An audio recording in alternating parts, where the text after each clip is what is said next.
மனிதவியல் TV நேயர் அனைவருக்கும் வணக்கம். இன்னைக்கு நம்ம பதிவில் கள்ளச்சாராயம் கள்ளக்குறிச்சியில் நம்ம தொடர்ந்து செய்திகளில் பார்த்துட்ருக்கோம். இன்னைக்கு 60 பேருக்கு மேலேயே கள்ளச்சாராயத்தினால் இறந்துட்டாங்க. 60 குடும்பங்கள் அனாதையாக தவிக்கின்றது. விதவைகளாக காட்சி அளிக்கின்றார்கள். இது இன்னைக்கு தான் நடக்குதா? ஏன்னா எப்பயுமே பார்த்தீங்கன்னா ஏதாவது ஒரு பெரிய இன்சிடென்ட், மரணம் இந்த மாதிரி ஏதாவது நடக்கும்போது தான் அதை பற்றி நம்ம பேசுகிறோம். அது வரைக்கும் அதை நம்ம பேசுறது கிடையாது. எல்லாருக்கும் தெரியாமல் இந்த சாராயம் காய்ச்சறவங்க அந்தந்த ஊரில் காய்ச்சுறாங்கன்னா நிச்சயமாக அந்தந்த காவல்துறைக்கு கண்டிப்பாக தெரியும். அவங்களுக்கு செய்ய வேண்டிய முறையெல்லாம் செஞ்சு தான் அவங்க நடத்துகிறாங்க. பல இடத்துல அவங்க நடத்தினாலும் கூட காவல்துறையை கம்பல் பண்ணி ஏன் விற்கல அப்படின்னு சொல்லிட்டு கட்டாயப்படுத்துவதாகவும் பேசிக்கிறாங்க.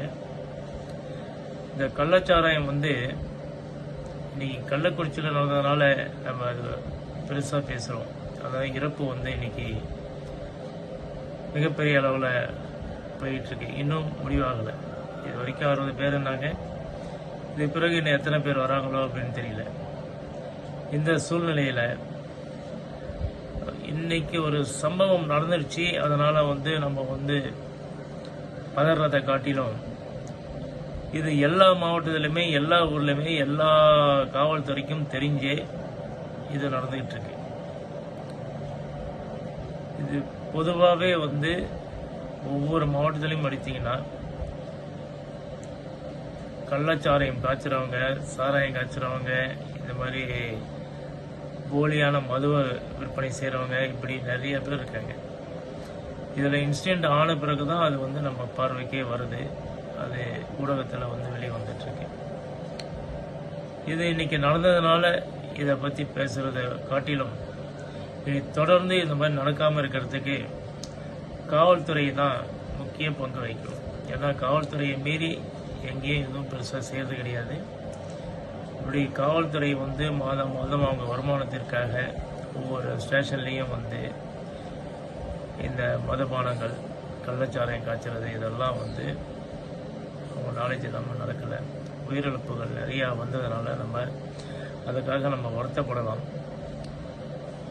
வேறு வழி இல்லை. ஏன்னா இதே கள்ளக்குறிச்சியில் எடுத்தாலும் சரி, இது முன்னாடி 2001 நடந்திருக்கு, 2003 நடந்திருக்கு. ஒவ்வொரு முறையும் இந்த கள்ளச்சார சாவு நடக்கும்போது அப்போ அரசியல் கட்சிகள் அரசியல் நடத்துகிறாங்க. இப்போ ஏடிஎம்கே ஆட்சியில் இருக்கும்போது கருப்பு துணி கட்டிக்கிட்டு இளம் விதவைகள் தமிழ்நாடு ஃபுல்லாக அதிகரிச்சிட்டு இருக்காங்கன்னெல்லாம் பேசிக்கிட்டு, நிறைய எதிர்கட்சியாக இருக்கும்போது திமுக மிகப்பெரிய அளவில் போராட்டம்லாம் பண்ணிச்சு. நாங்கள் வந்த உடனே மது ஆலைக்கு நம்ம ஓடுவோம், இப்படியெல்லாம் நிறைய சொன்னாங்க. ஆனால் அதே எதிர்கட்சி இன்னைக்கு ஆளுங்கட்சியாக வந்தப்போ எதுவுமே அவங்க செய்யறது கிடையாது. இப்போ அதிமுககாரங்க கள்ளச்சாராயம் சரியான நடவடிக்கை எடுக்கிற. ஆக கட்சிகள் அரசியல் நடத்துவதற்கு இதை பயன்படுத்தியதை தவிர உணர்வுபூர்வமாக இதை தொடர் நடவடிக்கையாக இதை நம்ம தடுக்கணும், அதுக்கான நடவடிக்கை எடுக்கணுங்கிறதுக்கு யாருமே முன் வர்றது இல்லைங்கிறது தான் என்னுடைய ஒரு வேதனையான ஒரு கருத்து. இப்போ அடுத்தது இந்த கள்ளச்சாராயம் இந்த கண்டினியூவாக போகும்போது ஒரு காலகட்டத்தில் அடுத்தது வேற ஒரு இஷ்யூ வரும். அப்போ இந்த கள்ளச்சாராயம் மறந்து போயிடும். ஏன்னா கள்ளச்சாராயம் குடிச்சதுக்கெல்லாம் 10 லட்ச ரூபா. இப்போ நிறைய பேர் ஒரு மீம்ஸ் மாதிரியே வந்துட்டு இருக்கு. வீட்டில் வெட்டியாக தான்டா இருக்கேன், போய் ஏதாவது குடிச்சிருந்தா வீட்டுக்கு 10 லட்ச ரூபா பணமாவது கிடைச்சிருக்கும், குழந்தைங்களுக்கு படிப்புக்கு செலவு பண்ணியிருக்கோம், வரவு வந்திருக்கேன் அப்படின்னு சொல்லிட்டு வேலை கிடைச்சிருக்கோம். அப்படியெல்லாம் இது நம்ம கலாச்சாரத்தை ஊக்குவிக்கிறோமா இல்லை மக்கள் அறியாமையை பயன்படுத்துகிறோமாங்கிறதும் தெரியல. ஏன்னா இது மிகப்பெரிய வேதனையான ஒரு விஷயம். ஏன்னா ஒவ்வொரு வீட்லேயும் குரல் கேட்டீங்கன்னா எனக்கு பணமே வேணாம், பணம் ஏன்ட்ட எவ்வளோ சொத்து இருக்கு, இவர் போயிட்டாரே அப்படின்னு சொல்லிட்டு அந்த மகளிர் எவ்வளோ வேதனையை அழுகுறாங்க. அவங்களுடைய வலிகள், அந்த வலிகளை வந்து நம்ம உணர்வுபூர்வமாக உணர்ந்து இதற்கான கடுமையான நடவடிக்கை எடுக்கணும். இப்போ எடுத்துட்டு இருக்காங்க. இது கண்டினியூவாக ஆகுமாங்கிறதும் தெரியல. ஒரு காலகட்டத்தில் இப்போ கள்ளச்சாராயத்தை கிட்டத்தட்ட ஒரு 10 பேரை வந்து அரெஸ்ட் பண்ணியிருக்காங்க. ஆனால் அவங்க வந்து இது கேஷுவலாக தான் எடுத்துக்கிறாங்க. ஏன்னா அரெஸ்ட் பண்ணுறதை எங்களுக்கு ரெகுலராக அரெஸ்ட் பண்ணுறாங்க. நாங்கள் எல்லாருக்கும் கவனிச்சிட்டு இருக்கோம். எங்களுக்கு பின்னால் கொஞ்சம் இதெல்லாம் கொஞ்சம் அமைதியான பிறகு நாங்கள் ஆட்டோமேட்டிக்காக ரிலீஸ் ஆகிடுவோம். அது பிறகு இது பிறகு கேட்கறது கிடையாது. சட்ட ரீதியாக நாங்கள் கேஸ் ஒரு 20 கேஸு 30 கேஸு 40 கேஸுன்னு வாங்குறதுல இது ஒரு கேஸ் அவ்வளோதான். ஸோ அவங்க இந்த தப்பு பண்ணிட்டோமே, அவங்க இத்தனை பேர் இறந்துருக்காங்களேன்ற உணர்வு அவங்களுக்கு இருக்குமானா அந்த வியாபாரிகளுக்கு இல்லை. ஏன்னா அவங்கக்கிட்ட மாதம் மாதம் பணம் வாங்குற, மாமூல் வாங்குற காவல்துறையும் சரி, அரசியல்வாதிகளும் சரி, ரவுடிகளும் சரி, எல்லாருமே வாங்கிட்டு இருக்காங்க. யாரையும் வந்து தனிப்பட்ட முறையில் நம்ம குறை சொல்றதுக்கு இல்லை.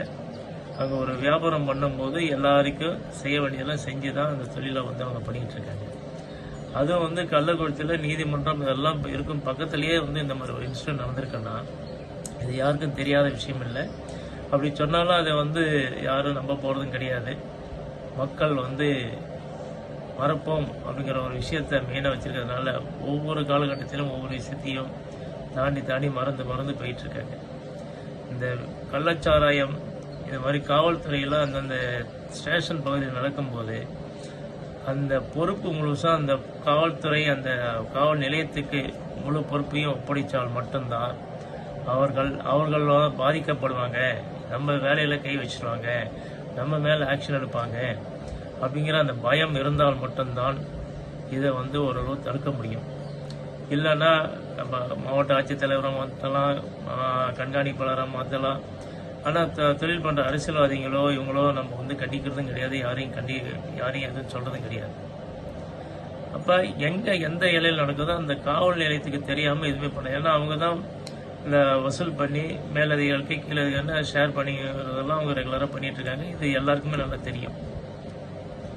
தெரிஞ்சு எதுவுமே தெரியாத மாதிரி இந்த மாதிரி ஒரு இன்சிடென்ட் நடந்தப்போ வந்து ஆளுக்கால எல்லாமே நல்லவங்க மாதிரியே பேசுறதுங்கிறது வந்து மக்கள் அதை எந்த அளவுக்கு ஏற்றுக்குவாங்க, எந்த அளவுக்கு வந்து அதனுடைய பாதிப்பு திருப்பி நமக்கு வரும் அப்படிங்கிறத வந்து சிந்திச்சு அரசியலுக்காக இதை பயன்படுத்தாமல் உணர்வுபூர்வமாக பொதுமக்கள் மிகப்பெரிய அளவில் பாதிக்கிறாங்க. அந்த பாதிப்பை தடுக்கணும். மீண்டும் இது போன்ற ஒரு மிகப்பெரிய ஒரு மரண ஓலங்கள் எந்த மாவட்டத்திலையும் கேட்கக்கூடாது. அதற்கு மாவட்ட ஆட்சித்தலைவர்களும் மாவட்ட கண்காணிப்பாளர்களும் நமது தமிழக முதல்வர் அவர்களும் தீவிரமாக நடவடிக்கை எடுக்க வேண்டும். இதற்காக கண்காணிப்பு நிச்சயமாக ஒரு நேர்மையான அதிகாரிகள் கொண்டு மேல் மட்டத்தில் கண்காணிப்பு போட்டு இது தொடர்ந்து அந்தந்த மாவட்டத்தில் பண்ணிட்டு இருக்காங்க, செய்கிறாங்க, எந்த மாதிரி அப்படிங்கிறத வாட்ச் பண்ணி அப்பப்போ நடவடிக்கை எடுத்துட்டிங்கன்னா இது வர்றதுக்கு சாத்தியமில்லை. ஆகவே இது பொதுமக்களுக்கான ஒரு விஷயம். மக்கள் குடிக்கிறாங்கங்கிற ஒரே விஷயத்தை வச்சு அவங்கள சாவடிக்கிறதுங்கிறது மிகப்பெரிய கொடூரம். அந்த கொடூரம் இனி நடக்காமல் இருக்கணும்.